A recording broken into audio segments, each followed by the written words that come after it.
sinigang. Ready to serve.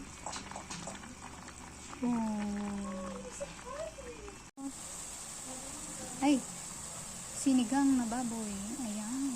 Isisili muna natin yung baboy para medyo crispy-crispy na siya.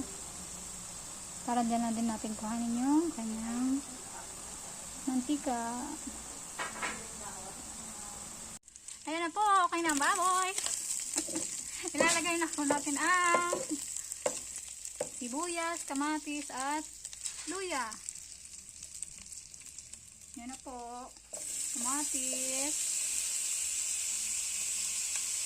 Ay, oh my, nakapok. Sibuyas, kamatis, at mangkok at luya. Ayan na po. Antayan natin maging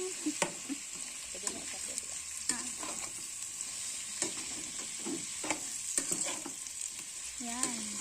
Sapiin muna natin siya para masarap. Halo-halo. Ayan na po. Ang ganda ng itsura niya. Luto na ating kamatis. Oh. Luksianin ha. Lalagyan na natin ang gabi para matunaw siya kasama ng paglalaga. Ayan po. Dagdagan na lang natin ng tubig. Ayan, lagyan po ulit natin ng tubig pa para sa paglalaga ng baboy. Ayan na po. Kumukulo na siya. Lagay na natin yung matitigas na mga gulay. Ayan na, sitaw. Sitaw. Sitaw. Ayan. Kangkong. Tapos isabay na din natin ng kangkong stock. Ayan. Steamer ulit natin siya para lumambot naman yung mga nilagay natin ngayon. Ayan. Pakpan natin. Ayan po. Habang kumukulo, lagyan na natin ng asin. Sa klati muna, baka malat na siya. Ayan.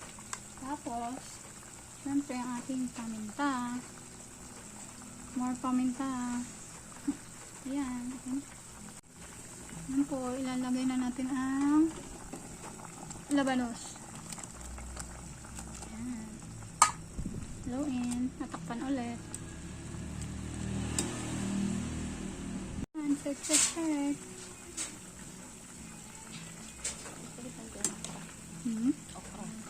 Yan, susunod na po natin ang okra.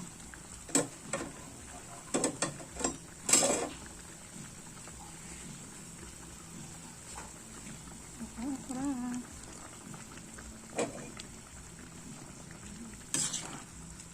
Lagyan natin. Wow. Full of vegetables. Lagyan naman natin para hindi overcook yung ating okra.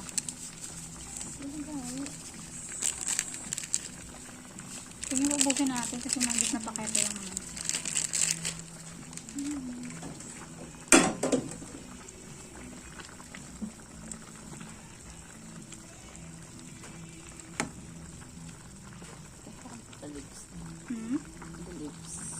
Leaves. Hindi na natin. Ayan mo. Or may konti. Oops. Kangkong leaves. Ayan.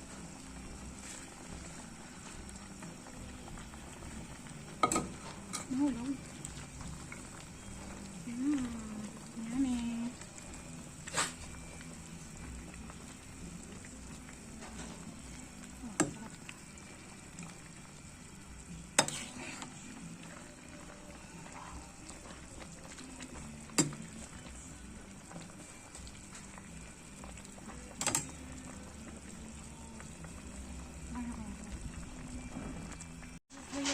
Yan, ready na po ang ating